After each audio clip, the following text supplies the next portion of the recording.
Hello everyone, I'm here now to give advice on reselling. Now this is my advice, this doesn't mean that this goes for everyone.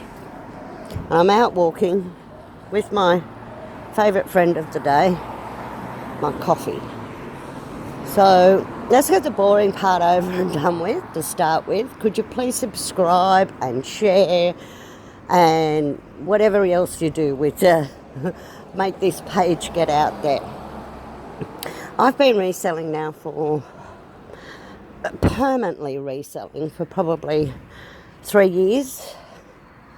It's been a great little adventure of mine, but I don't resell everything.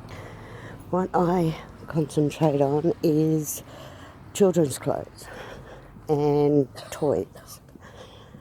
So in saying that, I'm unlimited. You know, there's people out there and they resell everything, and that's great. But I have a love of children's clothes and toys. Maybe I never grew up, but I only buy new stuff. And when I say I only buy the new clothes,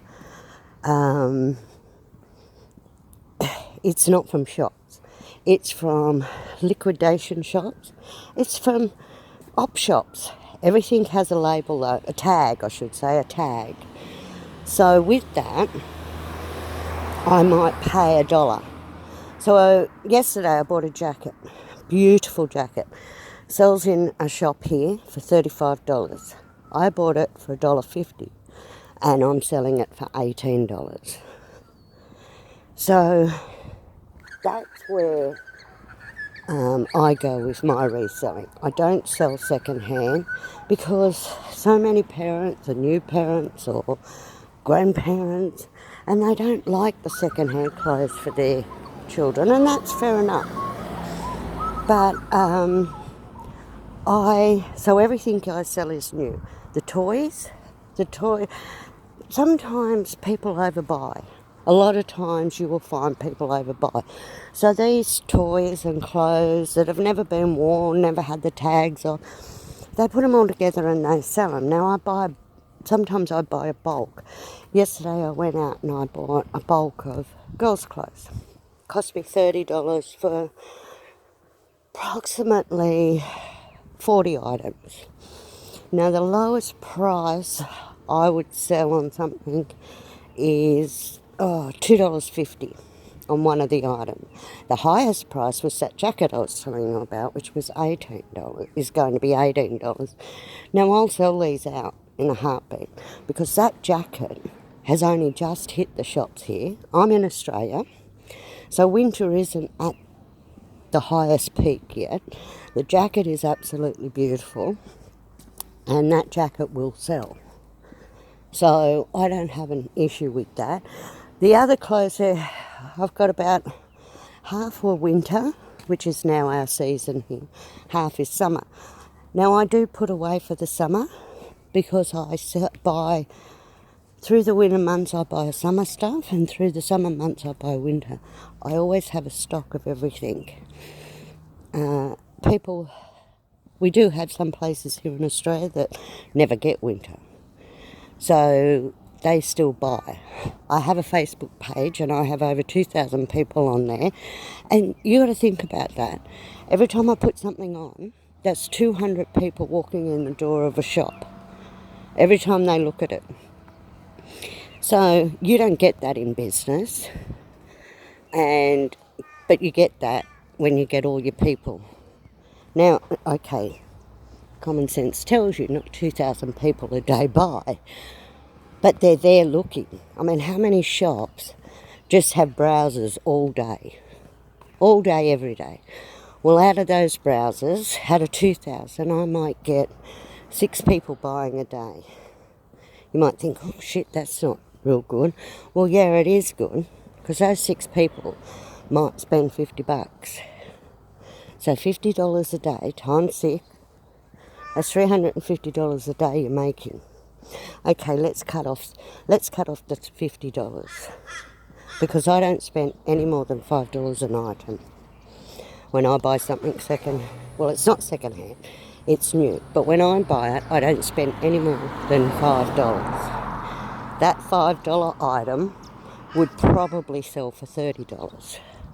But in the shops, that $5 item that I've bought would be around about $60 to $70. So that's how you resell.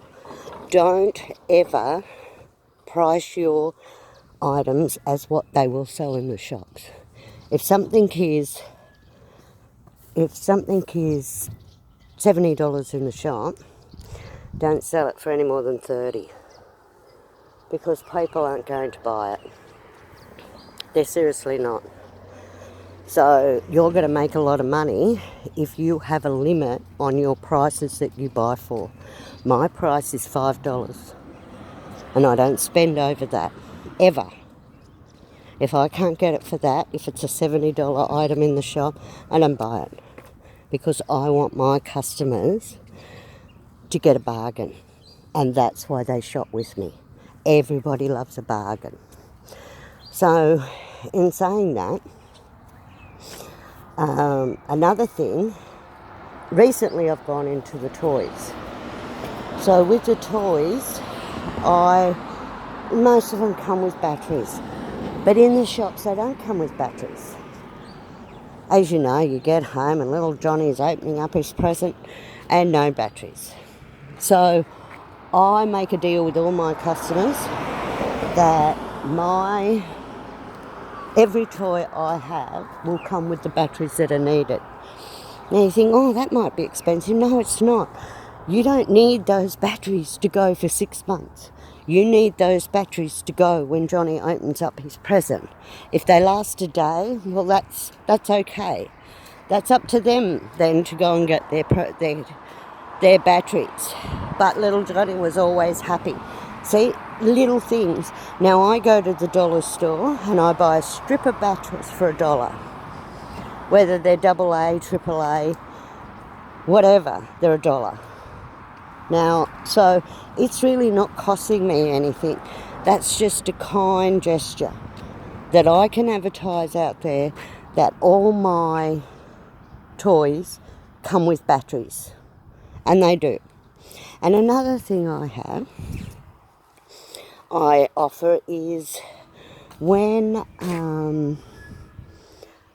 people come to the house to look, and they do, because I have a whole room set up, and they bring little Susie or little Bobby with them, I have toys that, they are new toys, but they've been knocked around in the shops and in boxes and ripped, and I can't really sell them. So to get little Susie or Bobby to behave, because if they're behaving, Mummy buys more, I give them a toy for nothing. See, there's another kind gesture that the mother loves. The mother can shop more. Everybody's happy. And it's pretty much probably cost me, because this toys box has been beaten up or whatever, I'm getting it for no more than $1. And the child's happy, the mum's happy, and I'm happy because Mummy's spending up. So these are the things about reselling. The biggest trap you can get into is buying in the line that only you like. You know, we all have our way of dressing. Well, you got to open up your eyes and buy for everybody. Now, that's hard. It's hard to me. Funny story, it's hard for me to go and buy something in the colour yellow. I can't stand yellow. And so many people out there love it. And I yesterday bought 3 dresses in yellow. I put them on the net, all size. One was for a 4-year-old, 5-year-old and a 6-year-old, all different styles. And they went before I sat back down.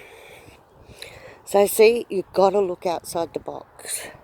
You got to buy what you mightn't like, which is what happened with the yellow dresses. And yellow's a very popular colour, but it's not something I like. I look at it and I hate it. But it sold. It was one of my biggest sellers yesterday. So every day I get on and I move what's at the bottom to the top. Sometimes I might reduce the prices, sometimes I don't. Because when you're on Facebook, people don't scroll all the way through. I don't know why. Maybe our life's too busy, but we don't scroll all the way through. So I move. I'm constantly rotating.